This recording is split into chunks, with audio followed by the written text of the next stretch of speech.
जय श्री हरि। सभी को आप लोगों का बहुत बहुत स्वागत है हरि सरनम लर्निंग हब में। आज हम लोग शुरू कर रहे हैं क्लास 12th वालों का विलियन जो चैप्टर है, पहला चैप्टर, उसके विषय में। सबसे पहले हम लोग आज जानेंगे कि विलियन क्या होता है, विलियन से रिलेटेड सारी बातें। उसके बाद हम लोग चीज़ों को आगे समझेंगे। ठीक है भाई। तो हमारा कॉम्प्रिहेंसिव बैच जो केमिस्ट्री का है, इसमें हम संपूर्ण तैयारी करवाएंगे क्लास 12th की केमिस्ट्री की 2025-26 का। अगर आप बोर्ड एग्जाम देने वाले हैं तो आप लोग हमारे साथ जुड़ सकते हैं। सबसे पहले हरी सरनम लर्निंग हब को सब्सक्राइब कर लीजिए ताकि चीज़ें आपको आगे वाली वीडियोस भी प्राप्त होती रहें। हम इससे पहले एक वीडियो में पूरा सिलेबस कवर कर चुके हैं, बता चुके हैं कि किस तरीके से चीज़ों को कैसे हमें पढ़ना है और अच्छे अंक प्राप्त करने हैं। तो हम कंप्लीट सिलेबस करवाएंगे इस पूरी श्रृंखला में, और इसके साथ क्रिएटिव लर्निंग पर पूरा ध्यान देंगे। फ्री ऑफ कॉस्ट आपको यूट्यूब पर क्लासें मिल जाएंगी। 100% रिजल्ट प्रॉमिस है। उसके साथ बेस्ट कंटेंट नोट्स भी आपको मिलेंगे, मतलब एज इट इज़ आप जहां पर हम जो भी बताएंगे, जो भी आपको लिखवाएंगे, वो सारी चीज़ें आप नोट्स में कवर कर सकते हैं, जिसके साथ आप बोर्ड एग्जाम में बैठ सकते हैं। ठीक है। हमारे सर के द्वारा भौतिक भूगोल या फिर physical geography, complete geography batch चल रहा है, जिसमें फिजिकल ज्योग्राफी की क्लासें हो रही हैं। तो आप उसको सब्सक्राइब कर सकते हैं हरी सरनम लर्निंग हब को, और देख सकते हैं। तो ये हमारे चैप्टर हैं। पहला चैप्टर है विलयन, वैद्युत रसायन, रासायनिक बलगतिकी, डी ब्लॉक, एफ ब्लॉक तत्व, उपसय संयोजन, यौगिक। तो इसमें आज हम लोग सबसे पहला चैप्टर शुरू करने वाले हैं विलयन। आज की वीडियो में हम जानेंगे विलयन होते क्या हैं, विलयन के कितने प्रकार होते हैं, सारी बातें बेहतरीन ढंग से और बिल्कुल बेसिक से। अगर आपने क्लास 11th में अगर विलयन वगैरह या फिर कोई भी केमिस्ट्री का बहुत अच्छे से अध्ययन नहीं किया है, फिर भी आप ये सारी बातें एक तरीके से समझ में आ जाएंगी आपको। तो हम शुरू कर रहे हैं विलयन को। सबसे पहले हम क्या देखेंगे? विलयन का परिचय, विलयन के प्रकार, विलयन के गुण, विलयन पर प्रभाव डालने वाले कारक, मोललता, भार प्रतिशत, आयतन प्रतिशत, राउल्ट का नियम। ये सारी बातें हम समझेंगे, देखेंगे, और एक दो वीडियो उन पर न्यूमेरिकल भी अलग से करवाए जाएंगे। तो सारी वीडियो क्रमबद्ध तरीके से आपको मिलेगी, कुछ लाइव लेक्चर्स भी मिलेगी, जिससे कि आपकी तैयारी बेहतरीन ढंग से हो पाए। ठीक है भाई। चलो, सबसे पहला टॉपिक का नाम है विलयन। सबसे पहले हम समझते हैं कि विलयन आखिरकार होते क्या है। सबसे पहला टॉपिक क्या है आपका? विलयन। तो हमें समझ में आना चाहिए कि विलयन होते क्या है।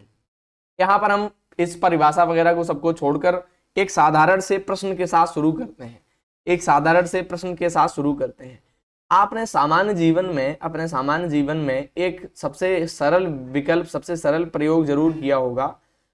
आपने एक पात्र में जल भर के रखा होगा, मतलब एक किसी गिलास हो गया या फिर कोई भी बर्तन है, इसमें आपने जल ले रखा था। इस जल में आपने सर यहाँ पे चीनी डाल दी होगी, यहाँ पे आपने सर जल में चीनी डाल दी होगी, और उसके बाद इसको घोल दिया होगा, उसके बाद इसको घोल दिया होगा। और अब ये चीनी इस जल में घुल गई होगी और अपना अस्तित्व खो चुकी होगी। मतलब अब चीनी आपको दिखाई नहीं पड़ेगी। मतलब आप अगले उसमें देखें स्लाइड में, तो यहाँ पे ये पूरी तरीके से आपको जल ही दिखाई पड़ेगा और चीनी अपना अस्तित्व खो चुकी होगी। यह कहलाता है सर विलयन।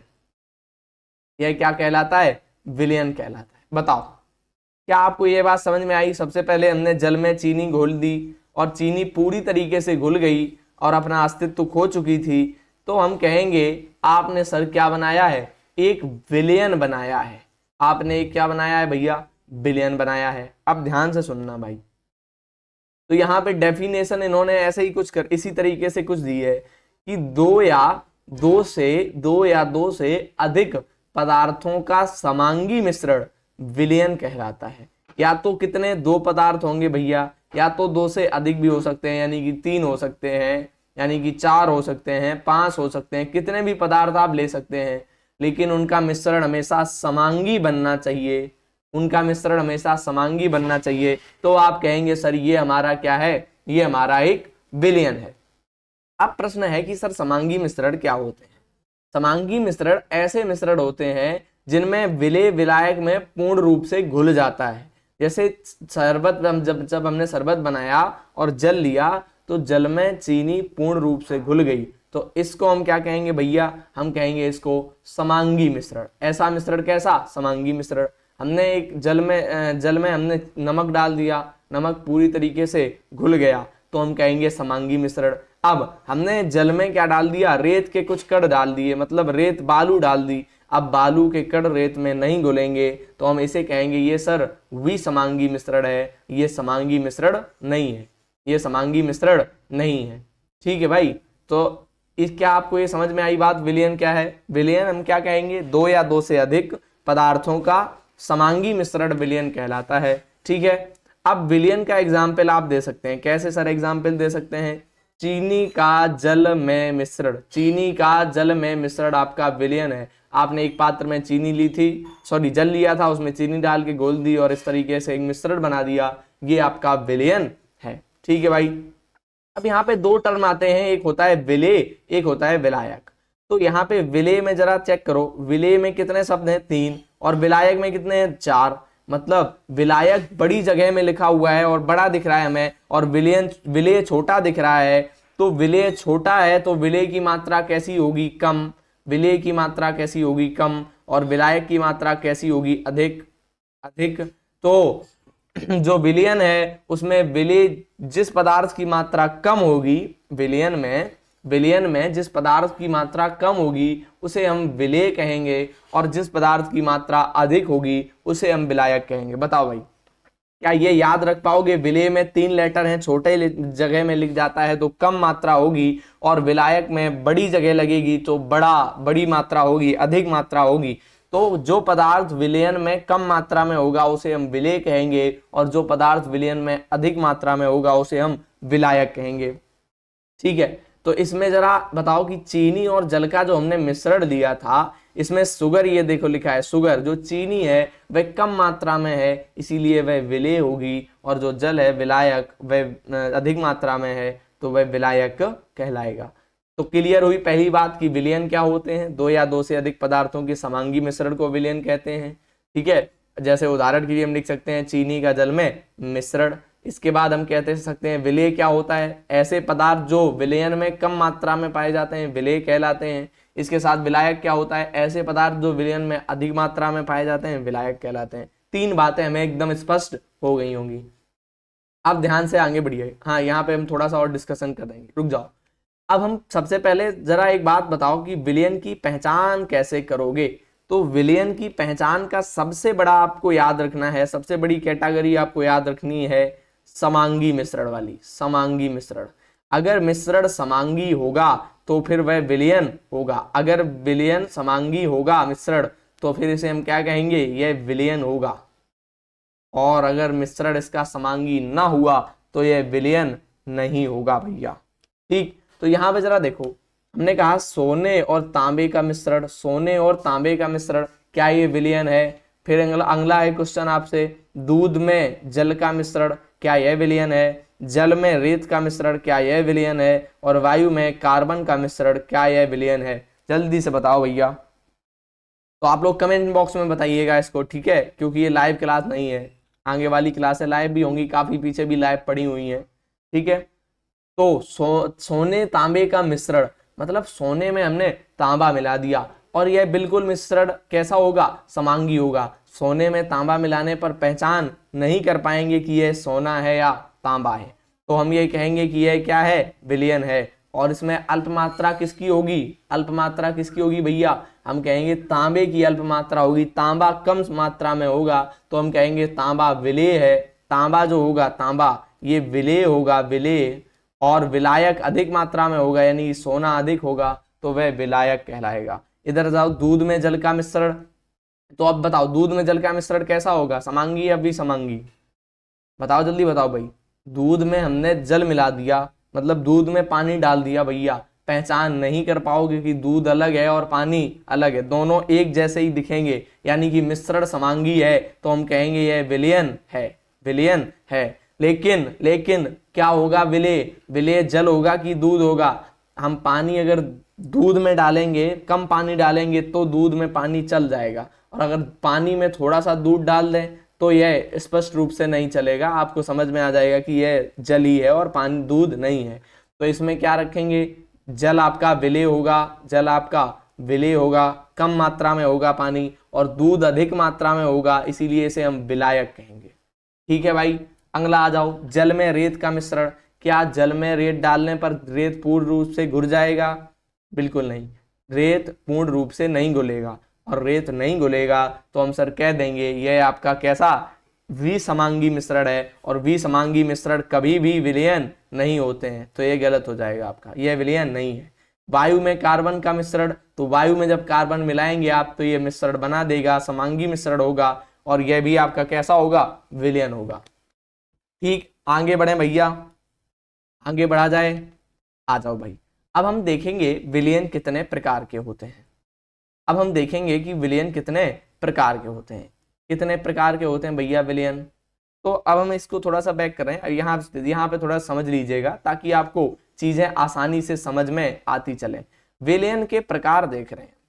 अच्छा, विलयन हमने बनाया कैसे है, हमने विलयन बनाया कैसे है, एक हमने विलय लिया था, एक हमने विलय लिया था और प्लस कर इस विलय में हमने क्या मिला दिया था, विलय में क्या मिला दिया था, विलायक, विलायक मतलब विलय और विलायक का हमने योग कर दिया, मिला दिया आपस में और एक चीज नई बनी विलयन, एक नई चीज क्या बनी, विलयन। अब अगर विलयन में विलय आपका, विलय अगर आपका ठोस है, विलय अगर ठोस अवस्था में है और विलयन विलायक द्रव अवस्था में है, जो हमने सबसे पहले उदाहरण लिया था ना, चीनी ठोस अवस्था में थी और द्रव आपका कौन था, जल, तो जल द्रव अवस्था में है, तो विलयन एक अलग तरीके का, किसी तरीके का विलयन एक बनेगा। हो सकता है द्रव विलयन बन जाए, हो सकता है गैसीय विलयन बन जाए, कुछ ना कुछ बनेगा, एक तरीके से क्या बनेगा, एक अलग विलयन बनेगा। मान लिया हमने कि ए प्रकार का विलयन बना, अब यहां हमने अवस्था बदल दी, हमने कहा सर विलय आपका गैस अवस्था में है और विलायक आपका ठोस अवस्था में है, ठोस अवस्था में है, तो बताओ भैया क्या बनेगा। अब हमने कहा ये बी कुछ ना कुछ अलग तो होगा, ए तो बनेगा नहीं, तो ये बी बनेगा। तो इसी आधार पर विलयन के कई प्रकार होते हैं, विलयन के कई अलग अलग प्रकार होते हैं, ऐसा नहीं कि एक विलयन, विलयन कई भागों में अलग अलग बढ़ जाता है भैया, कई भागों में विलयन अलग अलग बढ़ जाता है। किस आधार पर, उसका विलय ठोस है, विलायक द्रव है, या विलायक ठोस है, विलय द्रव है, मतलब विलय और विलायक की अवस्था के आधार पर हम विलयन को कई भागों में बांट सकते हैं। किसके आधार पर भैया, विलय और विलायक की अवस्था के आधार पर, विलय और विलायक की अवस्था के आधार पर। अब देखिएगा, सबसे पहले हम बात करेंगे गैसीय विलयन की। तो सबसे पहला प्रकार कैसा होगा, गैसीय विलयन। मतलब सर विलयन हमेशा कैसा रहेगा, गैस की फॉर्म में, गैस की फॉर्म में। गैस का मतलब सर जैसे ऑक्सीजन अपने वायुमंडल में घूम रही है, कार्बन डाइऑक्साइड घूम रही है, नाइट्रोजन घूम रही है, तो गैसीय अवस्था में ये रहेगा। ठीक भाई, तो कैसे बनेगा गैस का, गैस वाला कैसे बनेगा। अब एक बात बताओ, एक बार फिर से पीछे चलो, गैस वाला कैसे बनेगा, कैसे बनेगा। अब मैं बताऊं, अगर मुझे ये बताओ, अगर मैं कहूं कि आपने चीनी ली थी विलायक के रूप में, चीनी ली थी विलायक के रूप में, चीनी, और विलायक है तो किसकी मात्रा कैसी होगी, ज्यादा होगी, और आपने जल लिया था विलय के रूप में, जल लिया था विलय के रूप में, मात्रा होगी बहुत कम। तो क्या ये तुम्हें उम्मीद है कि अब ये थोड़ा सा जल इस पूरी चीनी को घोलकर एक द्रव विलयन बना देगा, द्रव विलयन बना देगा? बिल्कुल नहीं सर, बिल्कुल नहीं बनाएगा। जो मात्रा ज्यादा होगी ना, चूंकि चीनी ठोस है तो ठोस विलयन ही बनेगा। कैसा बनेगा, ठोस विलयन बनेगा। तो विलायक की मात्रा अधिक होती है, विलायक की मात्रा अधिक होती है, तो जो मात्रा जिसकी अधिक होगी वही विलयन बनेगा। इसलिए आप देखेंगे जब विलायक की मात्रा गैस होगी, अब यहां पे आ जाओ एक सेकेंड, ये देखो, जब विलायक की अवस्था गैस होगी तो हमेशा गैसीय विलयन बनेगा। बताओ क्या ये बात समझ पा रहे हो? जब विलायक की अवस्था गैसीय होगी तो हमेशा आपका कैसा विलयन बनेगा, गैसीय विलयन बनेगा। अब ऐसे ही द्रव विलयन पे आ जाओ, द्रव विलयन पे, द्रव विलयन कब बनेगा, जब आपका विलायक द्रव अवस्था में होगा। ऐसे ही ठोस विलयन कब बनेगा, जब आपका विलायक ठोस अवस्था में होगा। मतलब एक को हमने बिल्कुल स्थिर कर देंगे। कैसा कर देंगे, स्थिर। मतलब अगर गैसीय विलयन चाहिए तो विलायक हमेशा गैस ही होना चाहिए, गैस ही होना चाहिए। क्या बदलेंगे सर, विलय बदल देंगे। पहले सर गैस को रख लो, फिर द्रव को रख लो, फिर ठोस को रख लो, ऐसे ही फिर करते जाओ सीधे सीधे। अब ये गैस को, द्रव को, ठोस को, गैस को, द्रव को, ठोस को। तो सबसे पहला जो गैसीय विलयन का प्रकार बना, गैस और गैस का मिश्रण। मतलब गैस और गैस आपस में जुड़ जाएंगी और क्या बनेगा, गैस का ही विलयन बनेगा, गैसी विलयन ही बनेगा। इसका सामान्य उदाहरण आप देख सकते हैं, ऑक्सीजन एक गैस है यानी कि O2 प्लस क्या जुड़ जाएगा, नाइट्रोजन गैस N2, इसका जो मिश्रण होगा, इन दोनों का जो मिश्रण होगा वह एक विलयन होगा। बताओ भाई क्या ये समझ में आया। ऐसे ही द्रव का गैस में विलयन, तो यहाँ पे क्लोरोफॉर्म द्रवीय अवस्था में मिलेगा, नाइट्रोजन गैस होगी, इनको मिला देंगे। ऐसे ही ठोस का गैस से मिश्रण, तो कपूर आपका क्या है, ठोस अवस्था में है, नाइट्रोजन द्रव में है, इसको मिला देंगे, सर विलयन बन जाएगा। तो ऐसे ही आपके ये कितने, पहले के 3 प्रकार, ये कितने 3 प्रकार। इधर आ जाओ, गैस का द्रव से विलयन, तो क्या बनेगा, द्रवी विलयन। तो गैस जल में घुली हुई ऑक्सीजन, अब जल में क्या घुला होता है, ऑक्सीजन O2, O2 गैस है, किसमें घुली है, जल में, जल कैसा है, द्रव है, तो ये आप कह सकते हैं कि कैसा विलयन है, द्रव विलयन है। इसके बाद द्रव का द्रव में विलयन, जैसे जल में घुली हुई एथेनॉल, या इसकी जगह आप ये भी उदाहरण दे सकते हैं, दूध में मिला हुआ जल, ठीक है। और इसके साथ ठोस और द्रव का कैसे, ये तो अभी आप ये ग्लूकोज इन्होंने दिया है, इसको हटा दो, आप इसको हटा के अभी वाला लिख दो, चीनी का शरबत, ठीक है। फिर गैस का ठोस से मिश्रण, हाइड्रोजन का पैलेडिनियम, ये इसको याद कर लीजिएगा, थोड़ा सा ये कठिन है, इसको याद कर लीजिएगा। द्रव का ठोस से पारे का सोडियम के साथ अमलगम, ठोस का ठोस से तांबे का सोने के साथ विलयन।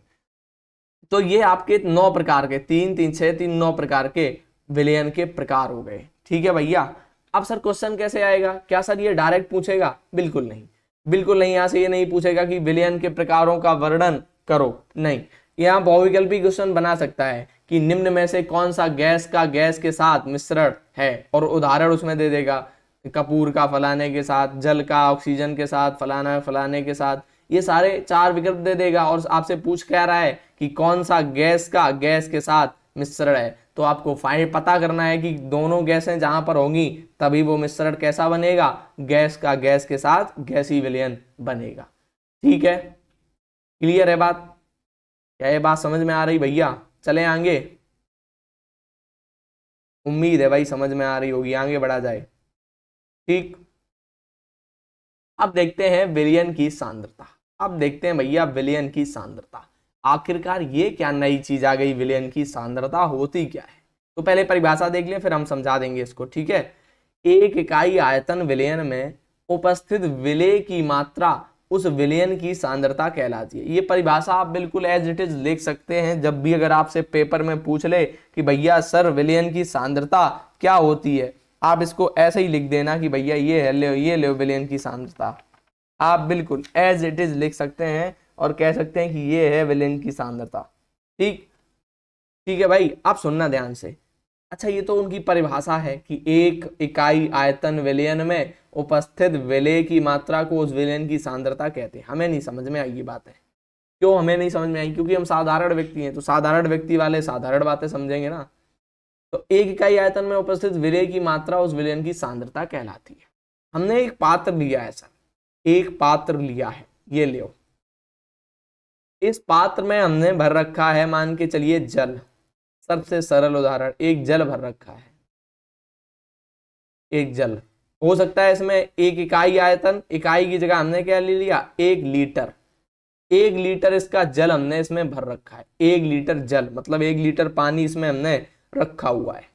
सर मैं यहाँ पे 1 लीटर जल के लिए 500 ग्राम, 500 ग्राम मतलब आधा किलो क्या लेके आ गया, चीनी, आधा किलो चीनी लेके आया सर। इस 1 लीटर विलयन में, 1 लीटर जल में हमने क्या किया, घोलना शुरू किया इसको। 1 लीटर जल में आधा किलो चीनी, 500 ग्राम चीनी आके घोलनी शुरू करी हमने। क्या ये पूरी घुल जाएगी या नहीं घुलेगी, या इसकी जितनी क्षमता होगी उतनी घुल जाएगी, बाकी रह जाएगी।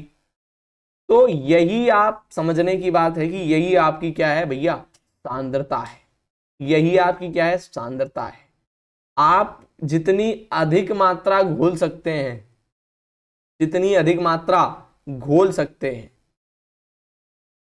वह क्या कहलाएगा, संतृप्त विलयन, और कम मात्रा है तो असंतृप्त विलयन।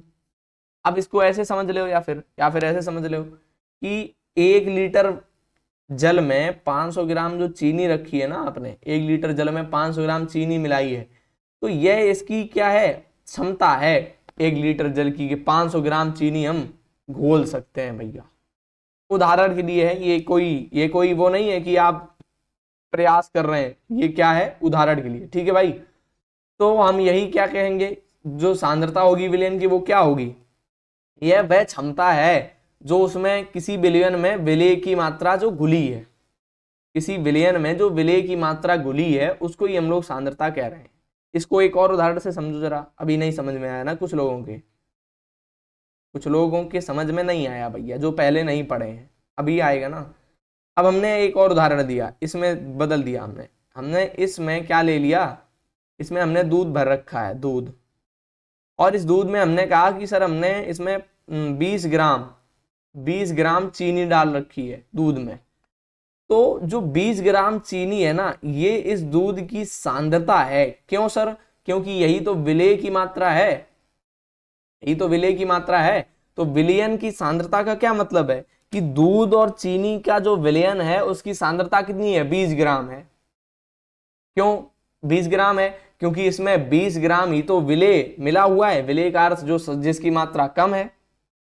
बताओ,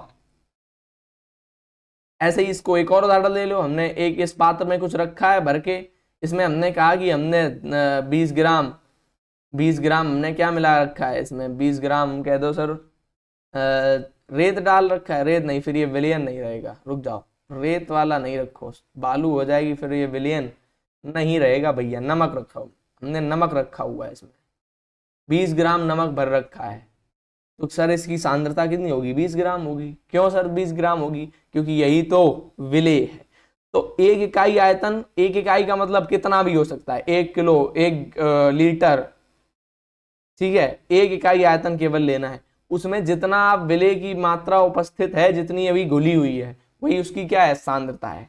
अभी ये फिक्स नहीं है कि क्या इसमें, बताओ क्या इसमें 20 से और भी ज्यादा घोल सकते हैं, बिल्कुल सर घोल सकते हैं, इसमें अभी 20 से अधिक और भी आ सकती है, ये फिक्स नहीं है कि 20 ग्राम ही आएगी, लेकिन अभी 20 ग्राम उपस्थित है बस।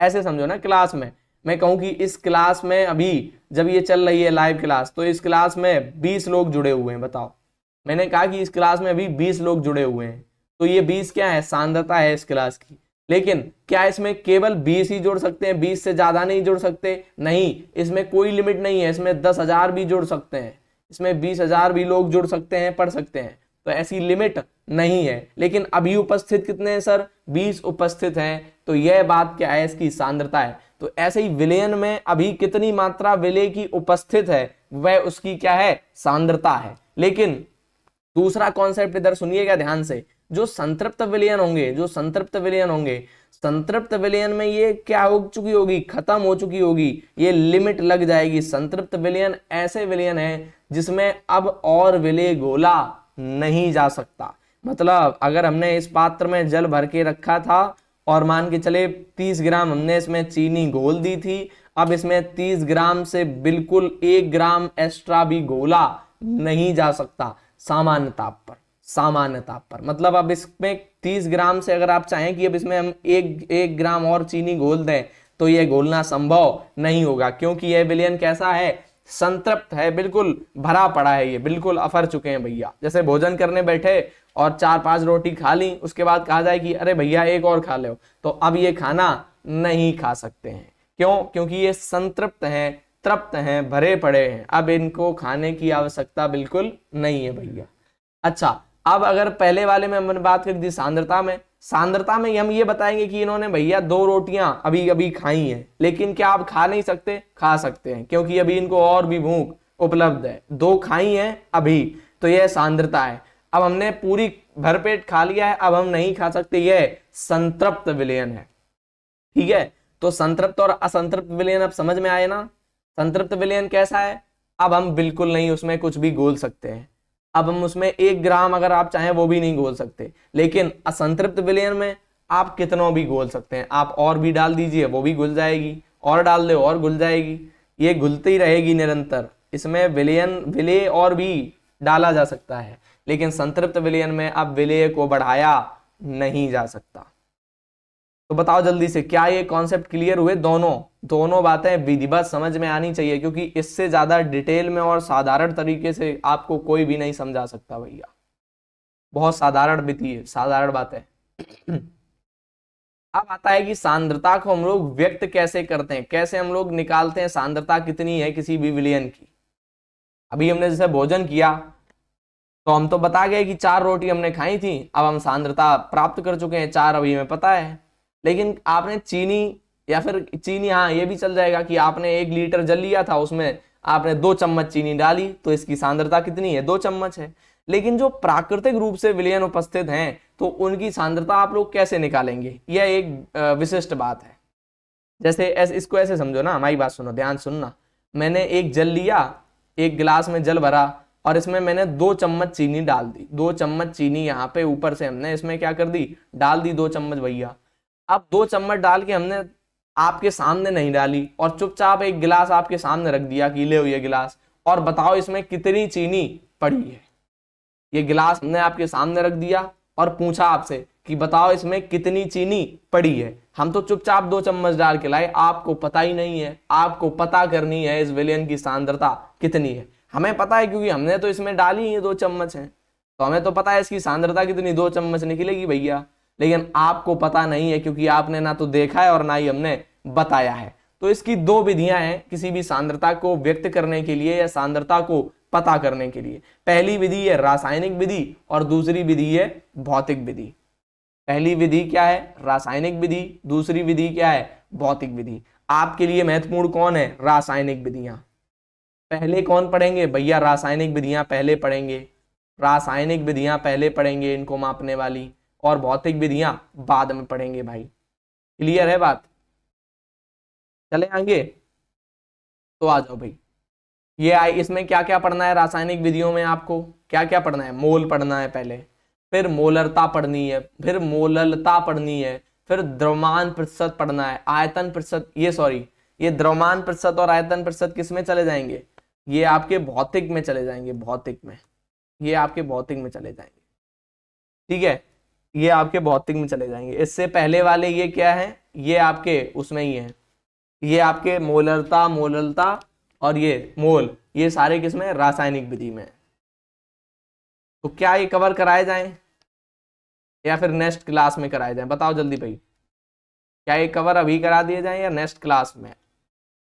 क्योंकि ज्यादा बड़ी नहीं होनी चाहिए क्लास, थोड़ी सी टाइम में सारी चीजें बेहतरीन ढंग से कवर अप होनी चाहिए। आपको ऐसा भी नहीं लगना चाहिए कि बहुत लंबी क्लास है, अब तो मैं बोर हो चुका हूँ, बिल्कुल नहीं समझ में आ रही है ना भाई?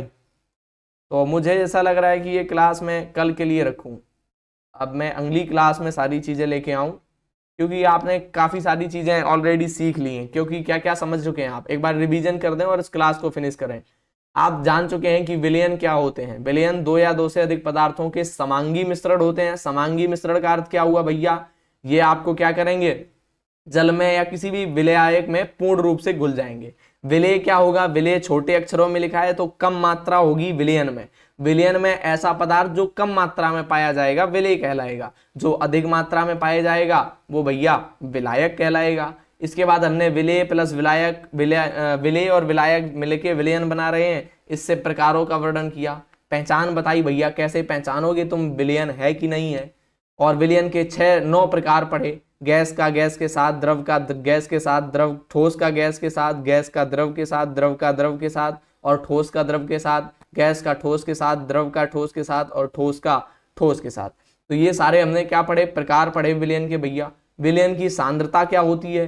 तो किसी भी ऐसे समझ लो बिल्कुल साधारण भाषा में, किसी भी आपने एक बोतल में जितना भी कोई भी पदार्थ भर रखा है, कोई भी विलयन भर के रखा है, उस विलयन में कितना विलय उपस्थित है, कितना विलय उपस्थित है, यही मात्रा उसकी क्या है? सांद्रता है। तो इसकी परिभाषा हमने दे दी है, 1 इकाई आयतन में विलयन में उपस्थित विलय की मात्रा उस विलयन की सांद्रता कहलाती है। संतृप्त विलयन क्या होंगे? इसमें अब कोई भी विलय डाला नहीं जा सकता। अगर आप और विलय डालते हैं तो फिर वह मिश्रण नहीं रहेगा। जैसे मान लो आपने इसका एक और आप घर पे एक्सपेरिमेंट कर सकते हैं। आप एक जल में, गिलास में थोड़ा सा जल लीजिएगा और उसमें चीनी डालना शुरू करिएगा। 1 चम्मच डालेंगे, पता लगा गोली घुल गई, 2 चम्मच डालना शुरू करी, 2 डाली, 2 घुल गई। लेकिन ऐसे जब आप बढ़ाते चले जाएंगे ना, 2 चम्मच 3 चम्मच, एक समय ऐसा आएगा जब उसमें चीनी घुलना बंद हो जाएगी, फिर आप कितनी भी चीनी उसमें डाल लें उसको घोला नहीं जा सकता। तो यह आपकी क्या हो जाएगी, संतृप्त अवस्था होगी। इसके बाद विलयन में विलय घोला नहीं जा सकता और वह अपनी विलयन की अवस्था भी खो देगा, क्योंकि फिर क्या होगा, समांगी मिश्रण ही नहीं बनेगा। आपने इसमें 4 चम्मच चीनी घोल ली थी, पता लगा 4 चम्मच में ही हो गया संतृप्त विलयन। अब आपने चीनी डाली और वो चीनी जमीन में नीचे की तरफ बैठ गई जाके उसमें, और वो दिखाई पड़ेगी, जैसे रेत के कण दिख रहे थे वैसे ही गिलास में अब चीनी के कण दिख रहे हैं। तो फिर वह विलयन ही नहीं रहेगा, उसमें समझ में आएगा आपको कि हाँ अब तो सर ये असमांगी मिश्रण है, विसमांगी मिश्रण है। ठीक, असंतृप्त विलयन मैंने बता दिया कैसे होंगे, ये भूखे हैं भैया, इनमें खूब तुम विलय डाल दो और ये और विलय घोल लेंगे, तो ये असंतृप्त विलयन है। इसकी 2 विधियां हैं रासायनिक सांद्रता को व्यक्त करने के लिए, रासायनिक और भौतिक। रासायनिक विधि में हम नेक्स्ट वीडियो में मोल को डिस्कस करेंगे, मोलरता क्या होती है, मोललता क्या होती है, और इनके जो सूत्र है ना, इन पर सवाल बहुत पूछे जाते हैं। तो खासकर मोलरता और मोललता, ये दोनों पर बहुत क्वेश्चन बोर्ड एग्जाम में पूछे जाते हैं, तो इनको भी हम कवर करवाएंगे। तब तक के लिए आप लोग हरी सरनम लर्निंग हब को सब्सक्राइब भैया अवश्य कर लीजिएगा, ताकि जो नई वीडियो है उसकी नोटिफिकेशन आपको मिल जाए, और नेक्स्ट वाली क्लास हो सकती है लाइव आ जाए तो आपको और भी ज़्यादा सुविधा रहेगी, आप पूछ भी सकते हैं साथ ही साथ सारी चीज़ें। मिलते हैं हम लोग नई वीडियो में, तब तक के लिए जय श्री हरि।